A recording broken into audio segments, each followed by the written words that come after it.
the fear mostly comes from like the anticipation of doing something. But once you're actually doing it, it's like it's not as bad as you thought. And they want to start a business. It's like, man, like I want to do it, but I'm like, what if I'm not good enough? What if I can't make it? A lot of the reasons why we do things are, start with the why. And like how you mentioned, it was our parents. And so even though we had the fear, I think the reason why we had to do it, it just superseded the fear. How's it going, everyone? Welcome back to another episode of Driven. In today's episode, we're going to be discussing a topic that many entrepreneurs, when they're first starting out, face. And speaking for myself, that's something, like working in sales or, just starting the business, that's something I had, which is fear.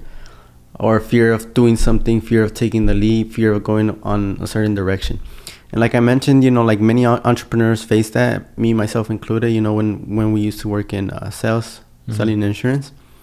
That's something, it was kind of scary. Kind of like, it was scary thinking about, growing your organization to a bigger stage. Because I'm like, man, I got to deal with all these people. I got to, how they say, more money, more problems. But that was back in the day, when I was 18, 19. I was like, man, I got to train these people. I got to, lead them. And just the thought of leading, even 10 people, it was kind of scary. Yeah. And I know that's what many entrepreneurs face, even just, for example, if they're on their own and they want to start a business, it's like, man, like I want to do it, but I'm like, what if I'm not good enough? Right. What if I can't make it? What if I put my time into like a year, 2 years, and then let's just say it falls apart? And I think that's what many people face. Yeah, I think everyone goes through that fear of just, the fear of the unknown. Yep. But that's also another thing that, and I don't know if you want to include this, but also, the unknown is also like, how do you want to say it? But I might, I'm gonna go into like tangents. That's fine. But how fear of the unknown, but then at the same time, the less you know about something, the more you're open to and willing to do it, because you don't know how hard it would be. Yep. And so it can be good and bad, the unknown. But I know a lot of the times, like for me personally too, like the unknown is kind of like, you don't know. So it's kind of like, how do I say it? There's fear involved in there. And so, yeah, I definitely agree with what you were saying. And so with that, since, let's say we had fear. So how was it that we overcame it? It was just by doing it. That's the first thing I think is just doing it. And doing it because we wanted to reach a certain objective, which I think you would agree is retire our parents. So that was our main objective. Like, whatever we got to do, whatever we're going to go into, whatever business we're going to start, it's with the intention of helping my parents and retiring them. And, giving them everything that, in essence, they deserve. Yeah. And then, so to add on to that, I think a lot of the things that we've realized, like just looking back, a lot of the things is, why is it that we're doing it? Or the why. And I have never read that book, Start With Why. Okay. But I feel like, a lot of the reasons why we do things are, start with the why. Yep. And like how you mentioned, it was our parents. And so even though we had the fear, starting business or doing, other stuff, jobs, working in places where, involved selling. Yep. I think the reason why we had to do it, it just superseded the fear. And so, we went into a sales job, let's say, or we went into business. We were scared to sell. I wasn't used to talking to people. So, but then, we had a reason as to why we were doing it. And so that was pretty much at the top, and everything else became secondary. And so, I think as long as you know and understand why you're doing things, the fear becomes secondary. Even though it's still present, you'll still, do it. Kind of like how, we overcame the fear. An example, when we sell insurance, someone said that it's just diving into the deep end of the pool. How did they say it? You're going to be struggling at first. You're going to be breathing for air, but then you're eventually going to learn how to swim. Yeah. So it's just, ripping the Band-Aid and actually doing it. Yeah. Or you die. Or you die. I don't know if you want to include that, but definitely. I agree with that. You just gotta, with the fear that you have, with the unknown, you just gotta, do it. Because a lot of the times, the more you think about it, the less you're going to do it. Because that's one of the things that we've also learned, that overthinking things, it's good think. But overthinking things can actually inhibit, your you doing it. Yep. One thing I want to say is that try to eliminate what if out of your vocabulary, because I tend to do that a lot, and you're aware of it. Yeah. I'm like, well, what if this happens? Well, what if, it doesn't go this way? Or what if, this and that? And so like the what ifs, they're just gonna, one, they're gonna like take up your mental power. Second, they're gonna make you second guess yourself. They're gonna make you doubt. So that's one thing I would recommend, taking that what if. Like if you want to start a business, well, what if I'm not good enough?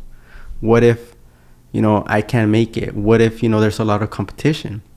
Yeah. What if, I don't know, the economy goes bad? So I would recommend taking that what if out of your vocabulary. No, I definitely agree with that, because that limits like your mental ability to do it. And then another thing to add with that too is also like eliminate that, like kind of your doubts, but at the same time also be aware. Yeah. That's also one thing. Not just do things blindly, because like us, we could decide to go into the newspaper business. Yep. But that would be a very bad decision. So eliminate, the, like you said, the what ifs, but also being aware of what you're doing. Yeah, but that goes into the more technical, like deciding, and that's doing your research. But just deciding if I should start a business or not, like you mentioned, is the why. And then also like, well, what if this and that, eliminate it. And then everything else is just like doing your research and, being detailed. Yeah. What are some of the common questions that, like new entrepreneurs, or like just fear in general? Or how would someone, well, we mentioned that, like overcoming fear is just doing it. And then understanding like the reason why you're doing it. I think it just comes to like, if your why is strong enough, you would overcome that fear. Like, and when I say overcome, you just, like, not that you ignore it, but you just, do it in spite of the fear. But if like there's no real strong reason as to, why you're doing it, then I think that fear is gonna, take over. So yeah, man, maybe I should really read that book, start with why, because I think that's where it all stems from, why you're doing things. Because like if you do something, just for example, just to make money, but there's really no strong reason, you're comfortable in life, then I don't think that's going to be a strong enough reason to, for example, if you're scared to go in business, I don't think that's going to be a strong enough why. No. And that's why a lot of people, they want to start a business, but then the vast majority never do. Yeah. They never started. And I think because they don't have a strong enough reason. And one could argue that, not knowing is a strong enough why, or like a strong enough reason, like lack of knowledge. But if you, like how you mentioned, if you have a really strong why, you're going to find a way. Yeah. You're going to, watch YouTube videos. You're going to research. You're going to go with people who already started a business. You're just going to talk to anyone and, try to gather as much information. Yep. But that's actually like if you have a strong enough reason. Like, remember us, like, well, at least for myself, going into sales, like when I took that sales job, I knew that sales was going to help me. Like, even though I didn't know how to sell, even though I didn't like talking with people, even though I would stutter talking with people, even though, I would just like sometimes freeze. And especially like selling to them a vacuum that, they woke up that day, they didn't think they were going to buy a $2,000 vacuum.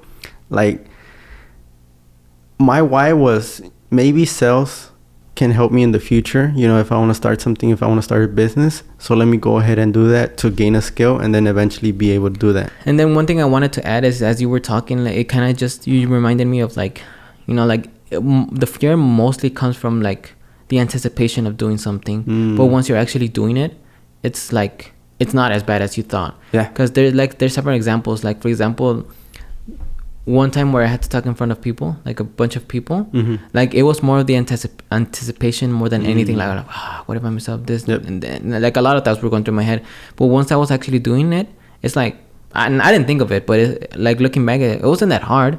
I was just talking of something that I knew. And so the fear comes more from the anticipation than, at least from my experience, than the actual doing it. Because the doing it, looking back, it's not that bad. No. Kind of like for tournaments, like, or soccer, when it's kind of like the anticipation of it's a quarterfinal, semifinal, like, fuck. But once you're actually playing it, you're just playing it, and so it's more of the anticipation. At least from my experience, it's more of the anticipation than than anything else. Yeah, because especially when we used to play those first place teams, like these guys are scoring, these guys are demolishing it, like fuck, you're thinking, I'm like, damn, could we even keep up? Should we even play? Yeah. But once you're playing with them, like, damn, like, oh shit, I'm actually keeping up. Like, oh, like I passed this guy, I juked this guy, or I dribbled, I scored a goal. Yeah, and then we probably still lost, but it wasn't, you know, as bad as we anticipated it to be. Yeah. And we didn't lose all. No, we actually did pretty well. We did pretty well. Yeah, but no, that's a great point. Is the anticipation. Yeah, because as you were talking, that's something that I remembered. You know what? The fear didn't come from doing the thing. It came from the anticipation of it, like kind of like, you know, you overthinking of the stuff. But once you're actually doing it, it's like you don't think about doing it. You're just doing it, and it's like the fear is not there anymore. Yep. And so you just kind of like how you and that's when you mentioned like just throwing yourself, just throwing yourself in the deep end. Yep. You know, once you're there, you know, like you just have to do it, and you know the fear really dissipates. I think that's pretty much it. We could talk more into it, like, oh, you gotta read this book, but really it's all about action. Yeah. Yeah. I mean, there's nothing else that can help you. Like, there's not gonna be enough reading you could do, enough watching videos you could do. It's just actually doing it. And it's a cliche, you know, just do it. But it really is just like, okay, you know, and take it one step at a time. Don't try to do everything at once. Just like, okay, if I want to start a business, you know, research, you know, Google how to start a business, or Google like different things I could start. You know, whether it's a service-based business, like if you want to do like detail washing, or you want to mow a lawn, or you want to do like some type of service. And then to add on to that, also like adding on to that, some of the, you know, personal experience that you have. Like, for example, a lot of the business started because we had the experience in it. Yeah. And so like looking back, like, what am I good at? Because if you're good at it, then, you know, more likely than not, if you start a business relating to that, you probably might be good in that too. Yep. And so looking at what you're good at, what are the experiences that you have, and then seeing if that makes sense. But with that being said, if you had to summarize, you know, having fear and overcoming fear in entrepreneurship, or maybe just in general, how would you sum it up? Or is there a way to sum it up?